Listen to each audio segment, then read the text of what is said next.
पंढरपूर पासून अवघ्या 15 मिनिटांच्या अंतरावर पंढरपूर करकंब रस्त्यावर धोत्रेज ग्रँड प्रायव्हेट लिमिटेड घेऊन आले आहेत पंचतारांकित सुविधांनी युक्त हॉटेल ग्रँड। तसेच पुण्या मुंबईच्या धर्तीवर सर्व सुविधांनी युक्त hotel Shreyas restaurant, veg non veg permit room बार, प्रशिक्षित कोक व होस्टिंग सेवा हॉटेल ग्रँड मध्ये उपलब्ध आहेत। 50 एसी रूम्स, 3500 स्क्वेअर फूट फुटाचा सुसज्ज बकवेट हॉल, भव्य एसी सूट्स, टेरेस गार्डन, भव्य लॉन आणि चेंजिंग रूम सहित स्विमिंग टँक, प्रशस्त पार्किंगची सुविधा। पंढरपूर नजीक असलेल्या हॉटेल ग्रँड या सुसज्ज आणि पंचतारांकित सुविधांनी युक्त hotel grand, hotel Shreyas restaurant, veg non veg permit room बार, पंढरपूर करकंब रोड। संपर्क 02186 24 22 45।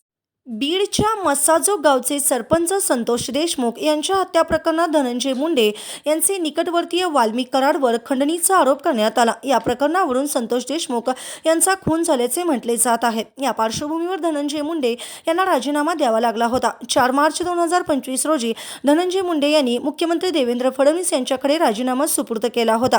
मुंडे यांच्या राजीनाम्यानंतर छगन भुजबळ त्यांच्याकडे राज्याचे अन्न व नागरी पुरवठा खात्याची जबाबदारी देण्यात आली। आता धनंजय मुंडे यांचे पुनर्वसन होणार असल्याची शक्यता वर्तवली जाते। याबाबत उपमुख्यमंत्री अजित पवार यांनी संकेत दिले आहेत। कृषी घोटाळ्यातील आरोपातून त्यांना क्लीन चिट मिळाली आहे। आता दुसऱ्या प्रकरणात चौकशी सुरू असून त्यानंतर आम्ही त्यांना पुन्हा संधी देऊ असे महत्त्वाचे विधान अजित पवार यांनी केले आहे। ते पुण्यात बोलत होते।